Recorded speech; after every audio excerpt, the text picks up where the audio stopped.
En novembre 2025, le youtubeur G1000g a diffamé un médecin alors qu'il exerçait sa profession.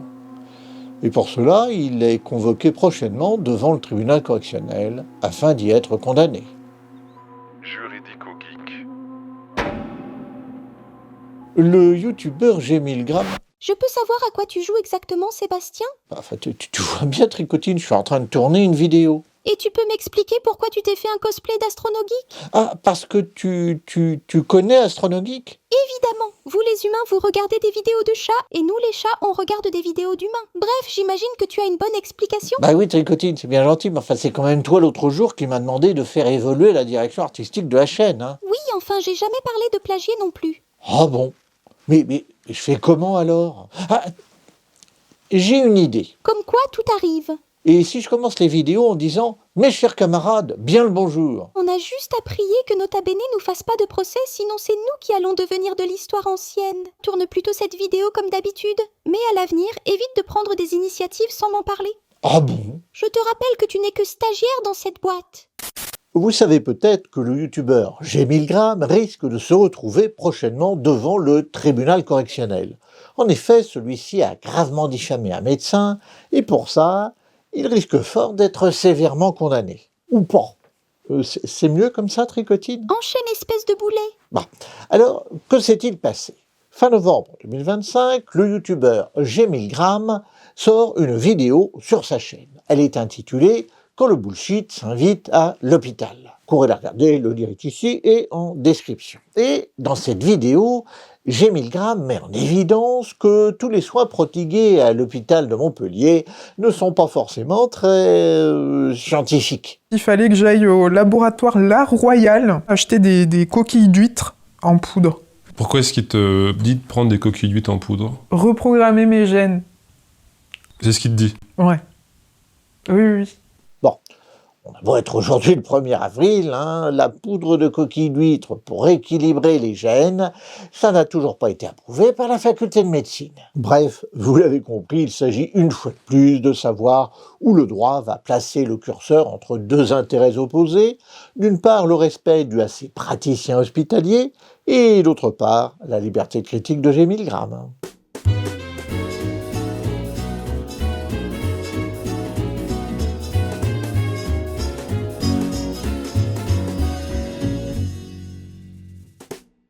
Alors, que risque G1000g dans cette affaire, puisqu'on lui reproche d'avoir injurié et diffamé un médecin? Au pire, il pourra toujours s'exiler en Corée. En Corée, Tricotine?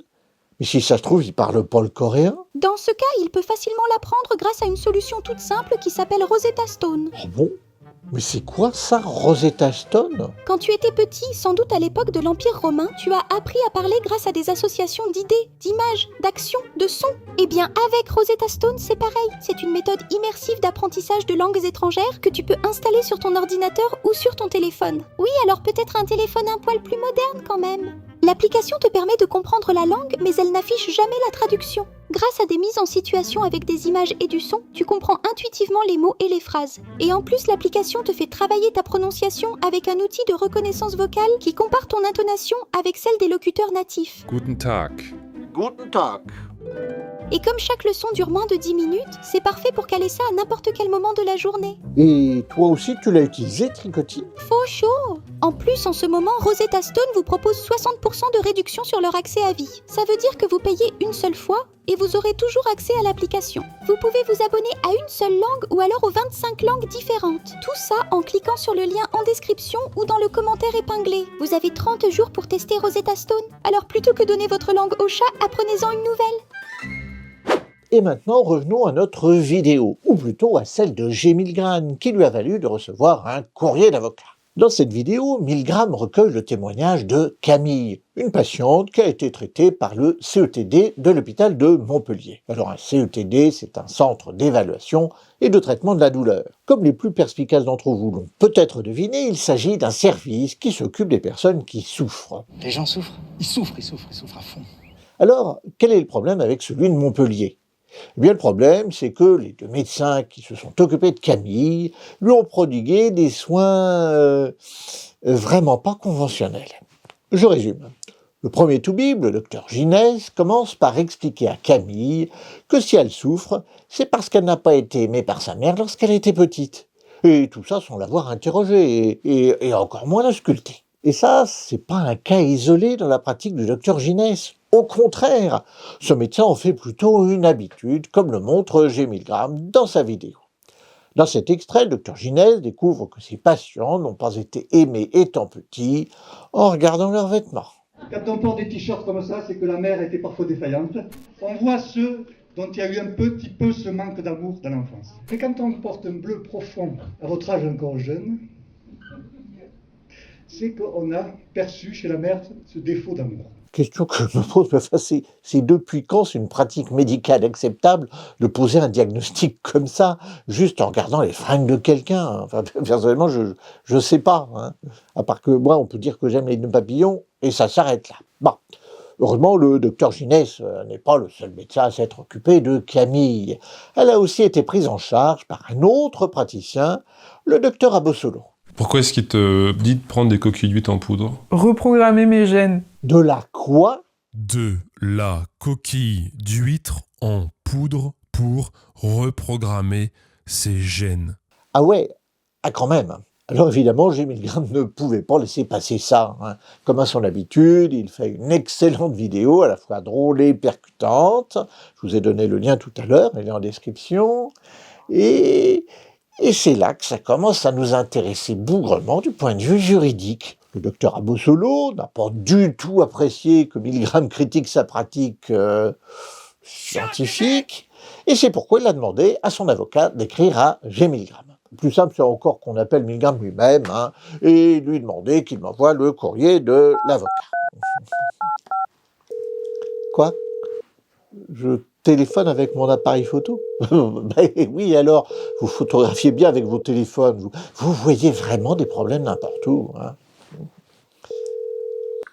Allô, Guillaume? Salut, c'est que vous avez le droit. Salut Sébastien. Excuse-moi de te déranger, Gauthier. Mais j'aurais aimé que tu m'envoies l'assignation concernant ton procès, parce que je vais faire une vidéo là-dessus. Ouais, quel procès? Parce que j'en ai plusieurs en stock actuellement. Oui, c'est vrai, Gaëtan. Je parlais du procès du docteur Abossolo. Tu peux m'envoyer ça?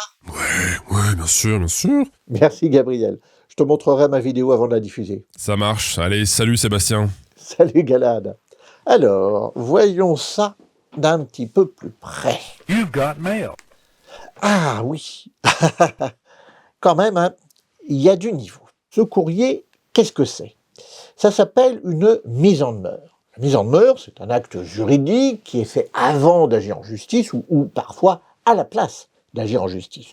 En gros, lorsque vous êtes en conflit avec quelqu'un et que vous lui demandez de faire quelque chose ou au contraire de ne pas le faire, eh bien, après le lui avoir demandé gentiment, mais qu'il ne l'a pas fait, alors vous pouvez lui demander de façon un petit peu plus officielle. Par exemple, en lui envoyant une mise en demeure. Par exemple, par lettre recommandée avec accusé de réception. J'ai une question. Oui, Tricotine? Est-ce que l'accusé de réception bénéficie de la présomption d'innocence? Bon, je sais bien qu'on est le 1er avril, mais ignorons-la, elle finira bien par se fatiguer. Alors, la mise en demeure, c'est un acte qui peut permettre à notre adversaire de prendre conscience que vous commencez à prendre l'affaire au sérieux. Miaou! La voici. Mes apparitions sont tarifées. Que vous commencez à prendre l'affaire au sérieux et que vous voulez vraiment qu'elle respecte ses obligations. Mais ça peut être aussi le préalable indispensable à un procès. Souvent, si vous n'avez pas fait de mise en demeure, eh bien, vous ne pouvez pas passer à la suite de la procédure. Revenons maintenant au courrier adressé à G. Milgram. Bon, j'accepte de rester en échange des papouilles. Ces vidéos comportent des propos diffamatoires et injurieux à l'encontre de mon client, constitutifs d'atteintes graves à son honneur et à sa réputation, en violation manifeste des articles 29 et suivants de la loi du 29 juillet 1881 sur la liberté de la presse. Alors effectivement, la loi de 1881, c'est bien celle qui est applicable à la situation, même si G. Milgram n'est pas journaliste. Il s'agit en effet de notre bonne vieille loi qui régit notre liberté d'expression. C'est elle qui s'applique dès lors que nous nous exprimons publiquement, quel que soit le média. À l'origine, c'est évidemment la presse écrite et l'édition, mais depuis, elle s'est appliquée successivement aussi à la radio, à la télévision et aujourd'hui Internet. Le principe, c'est le suivant. On s'exprime publiquement, sans demander d'autorisation à personne, et si on excède les limites de notre liberté, alors la loi 1881 permet de sortir la boîte à baffes. Tout ça, je vous en ai déjà parlé à plusieurs reprises sur Vous avez le droit, par exemple, dans cette vidéo. À propos, nous sommes au milieu de cette vidéo. Alors des vidéos comme ça, j'en produis plusieurs fois par mois. Alors abonnez-vous pour ne pas les rater. Plusieurs passages de la première vidéo imputent au docteur Abossolo des faits précis qui portent atteinte à son honneur, à sa considération, mettant gravement en cause son intégrité, ses compétences professionnelles de prescripteur de coquilles d'huîtres, ça c'est moi qui rajoute ça, ainsi que la régularité et la légalité de ses pratiques médicales, excédant manifestement la libre critique admissible. On parle quand même d'un toubib qui a prescrit de la poudre de coquille d'huître pour réagencer les gènes de ses patients. Mais n'allons pas trop vite. Alors, qu'est-ce qu'il demande, ce monsieur? Ah oui, c'est écrit tout en haut, là. Il demande donc le retrait immédiat et définitif de ces 2 vidéos, ainsi que de tout contenu similaire, extrait ou republication. Sauf que notre bon maître ne s'est pas adressé à la bonne personne. Il a bien essayé de trouver l'adresse de G1000 mais il a finalement trouvé l'adresse d'une boîte de production audiovisuelle qui s'appelle elle aussi 1000 mais qui n'a absolument rien à voir avec la chaîne de G1000. Bon, il a aussi adressé sa mise en demeure à 1000 lui-même avec l'adresse mail de contact de sa chaîne, mais l'autre boîte qui a reçu son recommandé, elle n'y est absolument pour rien. Et j'imagine que le type n'a rien dû comprendre du tout. Bon, peu importe. Et l'avocat ajoute que si 1000 ne retire pas ses vidéos dans les 48 heures, après avoir reçu ce courrier électronique, il va lui arriver des problèmes. Tu vas avoir des gros problèmes. Non mais c'est pour expliquer le discours. T'es malade. L'avocat le menace d'avertir YouTube et il le menace également de lui faire un procès. Alors, à votre avis, G1000 a-t-il pris peur devant ces menaces et a-t-il immédiatement retiré ses vidéos, tremblant de peur à l'idée de se retrouver devant la justice? Non. Si le copain 1000 m'avait demandé mon avis de juriste pour l'aider à répondre à l'avocat, je lui aurais suggéré la réponse suivante. C'est non, bisous. Bon, il a préféré traiter lui-même comme il sait si bien le faire. Je ne vous remercierai jamais assez pour cette mise en demeure qui aura suscité en moi cette prise de conscience. Avec toute ma considération, namasté, G1000. Allez hop, envoyé. Alors, que risque-t-il puisqu'il a refusé de retirer ses vidéos? Rien. Alors, tout d'abord, le fait d'avertir YouTube, dont il est menacé. Il y a une loi pour ça, elle s'appelle la LCEN, la loi pour la confiance dans l'économie numérique, elle date de 2004. Et cette loi organise un système de responsabilité adapté à l'usage d'Internet. En gros, conformément au principe de liberté d'expression posé par la loi de 1881, on continue de publier librement ce qu'on veut sur Internet comme ailleurs. Et la LCEN rajoute une couche supplémentaire en prévoyant un système de non-responsabilité des intermédiaires techniques. Les intermédiaires techniques, c'est par exemple votre fournisseur d'accès à Internet, l'hébergeur d'un forum ou encore YouTube. Et ces intermédiaires ne sont pas responsables de ce qui se dit en utilisant leur service. Ils n'en sont pas responsables, sauf si on les en a avertis selon une certaine procédure et qu'ils n'ont pas réagi rapidement. Alors finalement, responsable quand même. Responsable, mais pas coupable. Je vous passe les détails, mais en gros, pour que l'intermédiaire technique soit obligé d'intervenir rapidement pour faire disparaître un contenu illicite, il faut vraiment que ce contenu soit illégal de façon très évidente et très visible. Il faut que ce contenu soit manifestement illicite, comme dit la loi. Monsieur, vous n'êtes pas sans savoir que toute publicité est illicite. Enfin, illicite, s'il te plaît. Bon, alors je ne sais pas si l'avocat a signalé ou pas les vidéos de 1000 à YouTube, mais dans ce cas précis, à mon avis, ça va avoir à peu près autant d'efficacité que s'il avait fait pipi dans un Stradivarius, ou bouffé de la poudre de coquille d'huître pour calmer ses rhumatismes articulaires. Pour résumer, YouTube et les autres intermédiaires techniques ne sont forcés d'agir que dans les cas les plus graves et les plus évidents. Et le moins qu'on peut dire, c'est que ce n'est ni grave ni évident qu'il serait interdit à G. Milgram de critiquer les pratiques d'ostréiculteurs du bon docteur Abossolo. Ça, c'était pour la procédure d'avertissement à YouTube. L'autre menace, c'est de faire un procès pour diffamation et pour injure. Alors, là aussi, je vous passe les détails techniques, mais je vous disais tout à l'heure, c'est la loi de 1881 sur la liberté de la presse qui s'applique. Cette loi est très protectrice de la liberté de la presse, et c'est pourquoi elle prévoit, d'une part, une procédure spécifique pour faire un procès, procédure qui d'ailleurs n'a pas été suivie en l'espèce par l'avocat, et d'autre part, elle prévoit aussi une prescription abrégée de 3 mois seulement après les faits. Ça veut dire que si on n'a pas accompli un certain nombre d'actes de procédure très précis dans le délai de 3 mois, alors on ne peut plus agir en justice pour injure ou pour diffamation. 3 mois. La première vidéo de Milgram remonte à fin novembre 2025 et la seconde au 19 décembre. Donc c'est prescrit et G. Milgram peut dormir sur ses 2 oreilles. Et d'ailleurs, je le connais personnellement, je peux vous garantir qu'il a bien 2 oreilles. Bon, j'imagine que l'avocat du docteur Abossolo n'a pas cru lui-même une seconde à l'efficacité de son courrier. Mais ça, c'est quelque chose qui arrive parfois aux avocates et aux avocats. Un client qui leur demande quelque chose qui n'a aucune chance d'aboutir, mais que le client insiste quand même. Alors l'avocat, après avoir essayé de dissuader son client, eh bien, il fait quand même l'acte de procédure inutile ou inefficace. Alors naturellement, cette procédure finit par échouer, et le client conclut à tort que la justice, ça marche pas, alors que c'est sa logique à lui qui marche pas. Un petit peu comme la poudre de coquille d'huître, si vous voyez ce que je veux dire. Ce genre d'action en justice, ça peut aussi avoir un autre but. Ça peut être destiné simplement à faire peur, en submergeant son adversaire sous le poids de diverses procédures judiciaires, histoire de lui faire perdre du temps, histoire de lui faire perdre de l'argent, du temps qu'il utilisera à se défendre contre les procès injustes et inutiles, plutôt que de continuer à vous critiquer. C'est parfaitement immoral, mais c'est souvent très efficace. Ça s'appelle une procédure Bayon.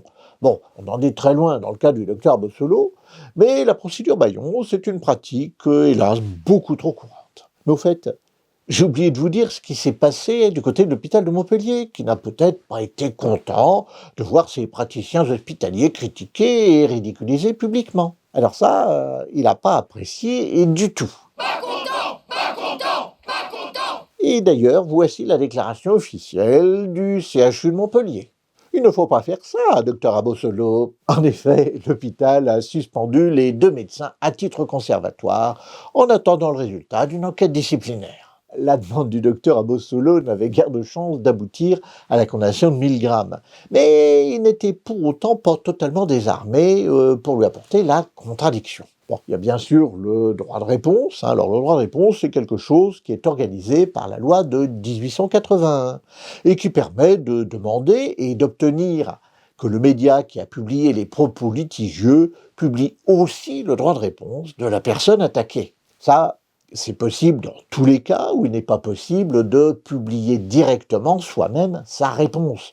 Par exemple, dans la presse écrite ou encore après la diffusion d'une émission de radio ou de télévision. Mais sur YouTube, c'est différent. Il est possible de laisser un commentaire sous les vidéos. D'ailleurs, écrivez Poisson d'avril en commentaire pour voir si ça marche. Et puisqu'il est possible de laisser un commentaire sous les vidéos, alors il n'y a pas de droit de réponse possible. Sauf dans les rares cas où le youtubeur désactive lui-même la possibilité de laisser des commentaires, alors dans ce cas, il n'y aurait plus de réponse directe possible, alors le droit de réponse redeviendrait utilisable. Et on pourrait exiger, obtenir l'insertion d'un droit de réponse dans une nouvelle vidéo sur la chaîne. Mais là, le docteur Abossolo et son avocat n'ont rien fait de tout ça, et c'est pourquoi vous pouvez toujours regarder les 2 vidéos de Milgram dans lesquelles il explique pourquoi il n'y a rien qui va dans leur pratique médicale. J'interromps la vidéo un instant parce que je me rends compte que j'ai oublié de vous dire que je serai prochainement à Toulouse, les 25 et les 26 avril prochains. Je serai aux rencontres de l'esprit critique, alors il va y avoir des conférences, des ateliers, des spectacles, des expositions. Enfin bref, tout ce qu'il faut pour entraîner son esprit critique pour les grands et pour les petits. Allez découvrir le programme complet, il est ici et en description, et maintenant on reprend le cours normal de la vidéo. Bon, il en est à combien de menaces de procès différentes, Milgram déjà ? 1, 2, 3, 4. Et moi, j'ai 330 000 abonnés et toujours rien. En attendant, levez les yeux vers le code pénal et soyez juridico-geek.